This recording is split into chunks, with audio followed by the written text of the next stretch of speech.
सोनिया जी को ये लगने लगा कि ये सब लोग मेरा पॉलिटिकल करियर क्यों खत्म करना चाहते हैं। नहीं, अब सोनिया गांधी को लगा या नहीं लगा, लेकिन इस तरह की बातें फैलाई गई। Alright. तो देखिए, इसको हमें ये बात समझने की बात ये है कि इसको हमें मानवीय दृष्टिकोण से देखना चाहिए। जैसा होता है परिवारों में प्रतिस्पर्धा होती है कि भाई हमारा बेटा कितना अच्छा कर रहा है, उनका बेटा कितना अच्छा कर रहा है, इनकी बेटी क्या कर रही है, उनके बेटे क्या कर रहे हैं, ये तमाम चीजें होती हैं। ये जो साधारण परिवारों में ये होता है, वही का वही यहाँ के ऊपर भी हुआ।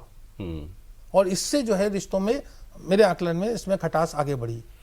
और फिर तब तक तो फिर लेट अमर सिंह जी बहुत एक्टिव हो चुके थे। एक बात और मैंने आपसे शायद मैंने जिक्र भी किया था कि पुष्पा भारती को जब सोनिया गांधी ने इंटरव्यू दिया था, तो सोनिया गांधी ने कहा, धर्मयुग की जो संपादक थी, कि मेरी जो थे 3 माँ हैं।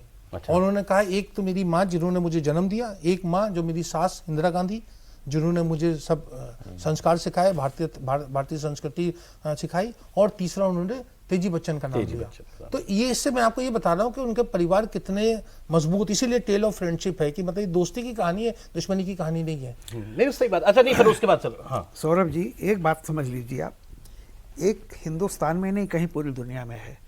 जैसे मान लीजिए कि किसी हाउस में जो पुराना होता है पिताजी का, जो पिताजी के दोस्त होते हैं, जैसे ही पिताजी स्वर्गवास हुए तो बच्चे जो है सबसे पहले चाहते हैं कि जो मेरे पिताजी के दोस्त थे वो कंपनी से बाहर चले जाएं, क्योंकि उनको चाचा कहना पड़ेगा। ये हर जगह होता है। आप यूँ समझिए, तेजी बच्चन जी और इंदिरा जी की बहुत अच्छी दोस्ती थी, जहाँ से परिवार इकट्ठा होता। हालांकि कहा जाता है नेहरू जी जब थे तब भी, ठीक है, तो वो दोस्ती थी। वो धीरे धीरे उस चीज़ को, जब राजीव गांधी प्रधानमंत्री बने तो राजीव गांधी भी एक्चुअली नेता नहीं थे, ही वॉज ए पॉलिटिकल, बिल्कुल वो नए आए थे। और अमिताभ बच्चन बेसिकली अपनी एक अलग इंडस्ट्री से उसमें गए थे। और आप देख लीजिए जितने भी कलाकार गए हैं, अभी धर्मेंद्र का जो लड़का था, क्या वो जो एमपी बना था, अपने आप चला गया। तो देखिए, बहुत मुश्किल होता है कि आपका जो कोर डीएनए में रहा है, यानी कलाकार, फिल्म, वहां से उससे डिटैच होकर के आप इसमें आए। तो एक तो असहज था वो सारा का सारा मामला, कि राजीव गांधी ने सोच के अपने तमाम दून मित्रों को और सबको जुटाया था कि यंग ब्लड रहेगा और हम एकदम क्रांति कर देंगे। हुआ क्या है कि इसमें बीपी सिंह का भी बड़ा कुटिल रोल रहा है, मैं ईमानदारी से कहता हूँ। इन दोनों परिवारों को, वो फोर्स और वो जो कहते थे रोज इसका क्या मतलब होता है, वहां से शुरू हुआ ये सब सारी चीजें।